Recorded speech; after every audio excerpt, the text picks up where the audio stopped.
Alrighty, well, as promised, I'm going to tell you guys a little bit about the truck's turbo. Now, I am a fan of many things. Bad luck is one of them.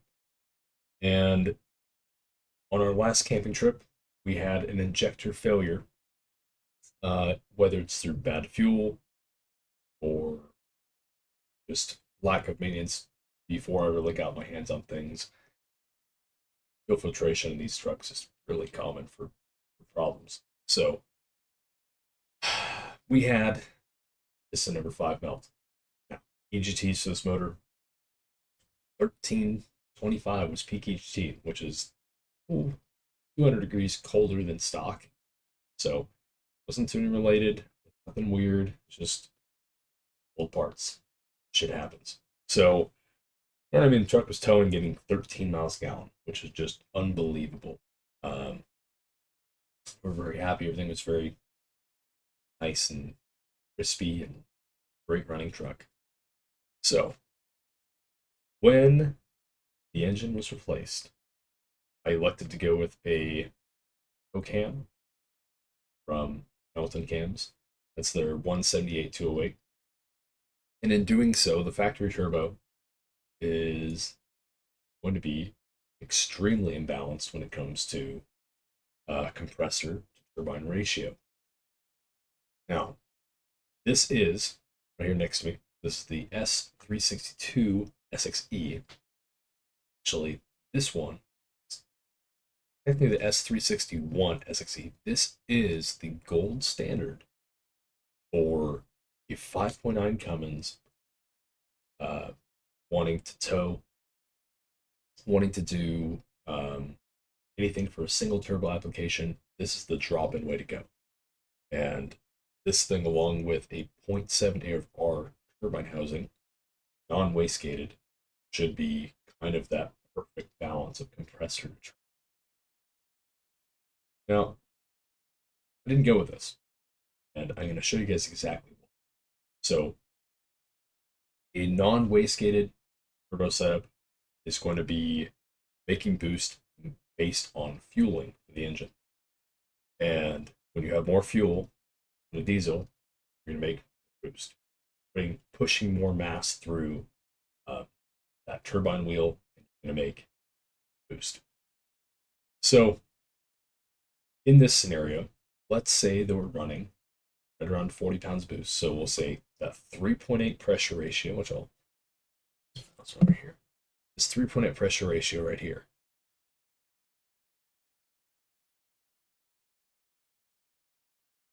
This guy would kick on at the surge line at 45 pounds per minute of airflow. And if we take our 68% here, 3.8, it's going to be right around 73 of airflow. So the potential to make, say this is crank horsepower because it's a BorgWarner Airworks map, 730 crank horsepower. This application, it's starting at 450. So 45 and 73. You guys remember that? I am pretty hardcore with Garrett stuff, although this new turbo may make me switch back and forth. That's a good thing. You want to have competition like that. But let's take a look at the G40 for a moment. Same, let's say 3.75 is this breakpoint. This will be right around 44. So let's say 3.8 is 45. It's identical on the surge line. And then we would overspin the turbo. But if we were to get to our 68% here, it's going to be 60, 65, 68. We'd bring this out here. Somewhere in 85 pound-minute range, but you're having to overspin the turbo to make it there. Now, I can tell you guys that a Garrett setup like this will not last on a diesel truck. I don't know what it is exactly. I think it could be shaft speed, but more so it might also be the harmonic resonance of a large engine, low displacement, and just the resonant frequency that the engine produces. This has not been my findings alone, but we've actually found a few others that have done something similar and had similar problems. So previously, you guys might remember that I had a custom-made 6466 on 083 non-wastegated. We lost 2 sets of GTX 55 bearings for that turbo. And we're talking losing them within, would have been like 20 miles of driving total between both turbos.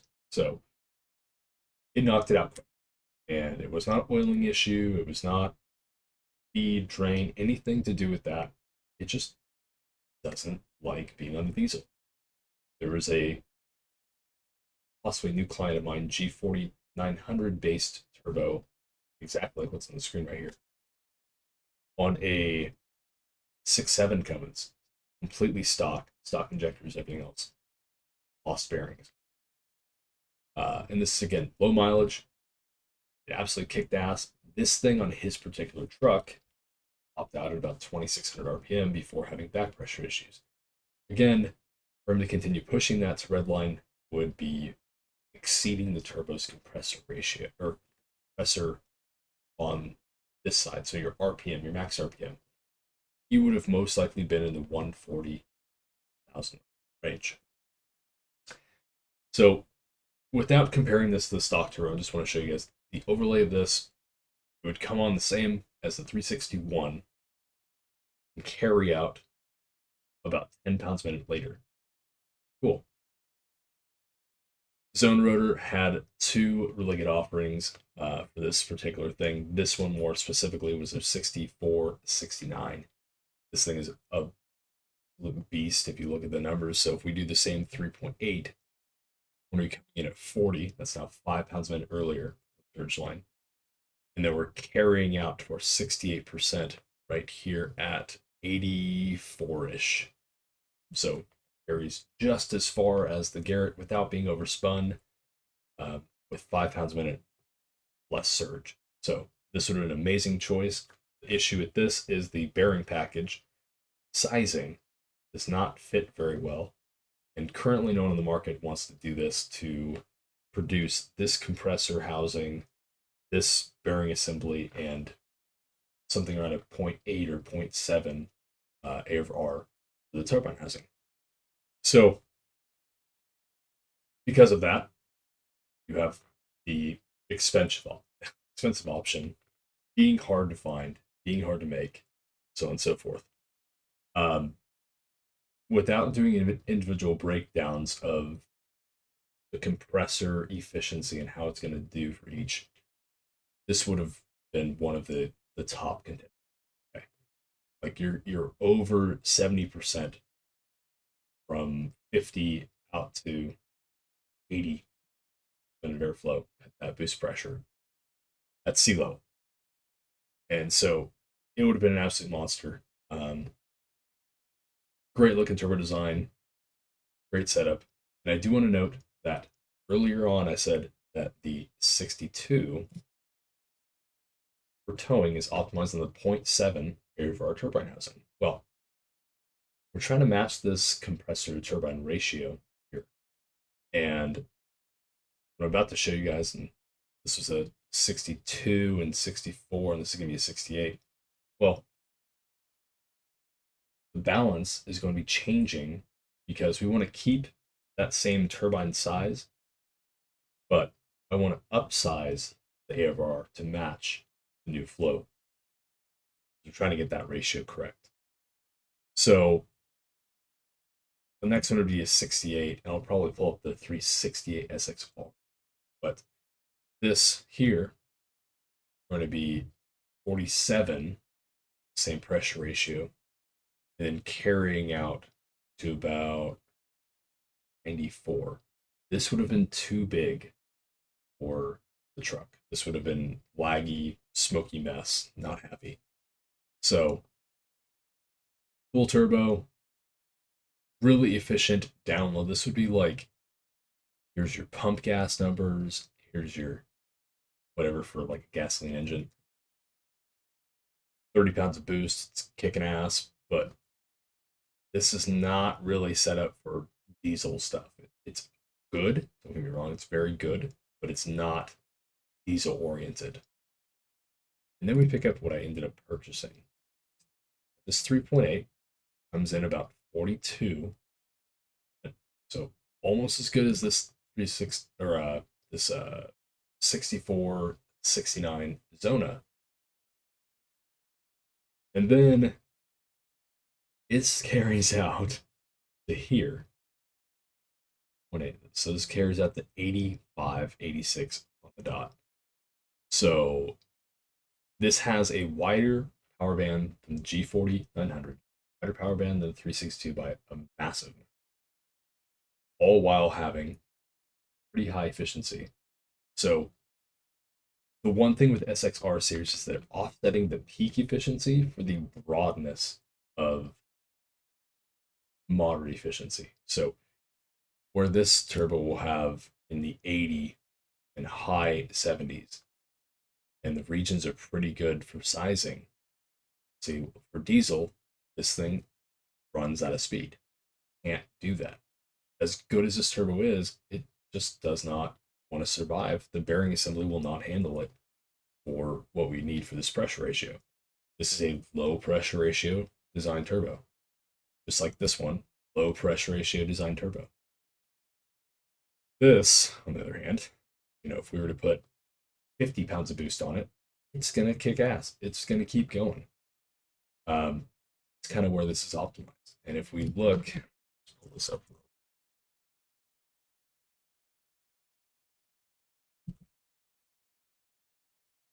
Apologies, my mouse keyboard thing's in the way.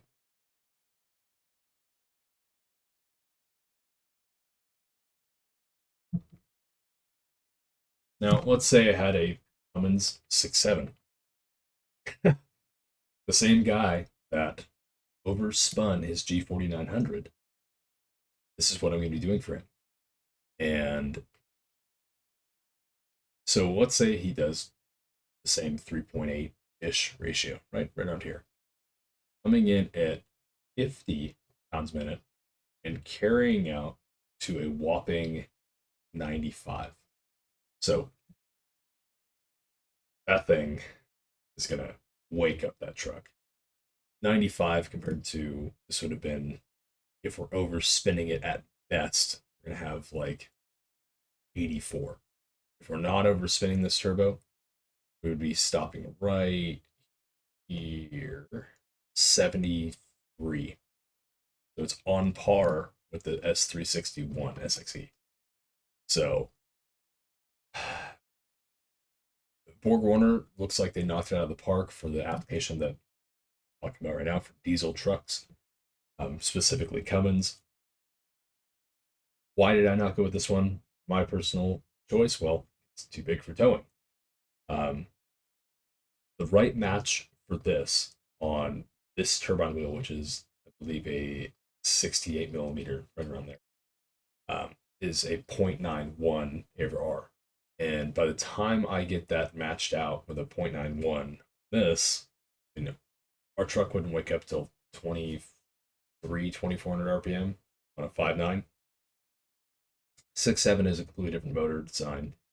It should be probably 300 to 400 RPM later than the VGT setup. You can even run a VGT on this if you did the kind of the turbinator setup. But that's another thing. This compressor map, extremely impressive for high pressure boost. This matching here, extremely impressive for high pressure boost. And I just want to show, well, I guess I can't show it, but the real world see the pants driving in this right now. The current mapping on the truck, boost leak, is essentially a 1750 RPM, stock would be 1600 RPM, starting point where boost really starts to build. And then where factory would fall off at 2300, this one I feel like even past 3500 RPM wouldn't even get close to falling. It's a significant bump in overall efficiency after, let's say, cruising RPM.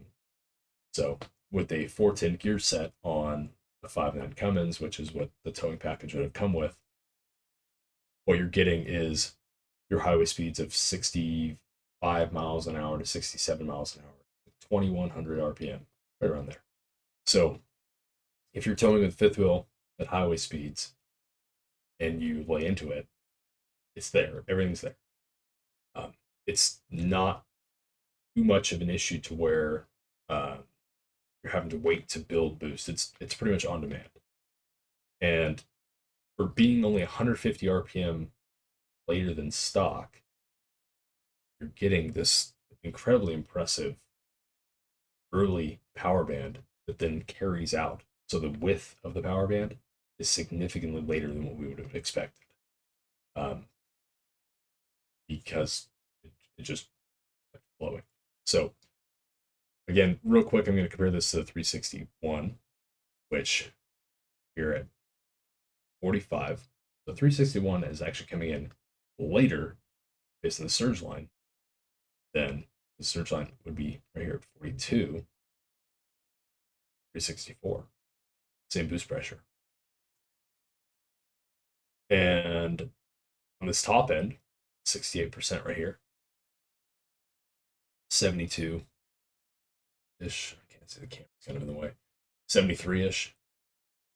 And then this top end at 68 is 85, 86. That's a big gain on both ends of the spectrum. You're gaining 3 pounds of response, and you're gaining like 13 pounds in overall power, all while having an overall average percentage. But these numbers are also larger. So, pretty cool. I mean, cruising around town right in this region down here is really nice. I've definitely seen it haze tires on a dually is pretty freaking awesome. Um, wasn't expecting to, didn't really want to, but yeah, it was cool. Now this turbo where it kicks ass is below this 3.8 pressure ratio. So let's say you are towing at 25 pounds of boost. Well, that's going to do a lot better, I think, on this one, right?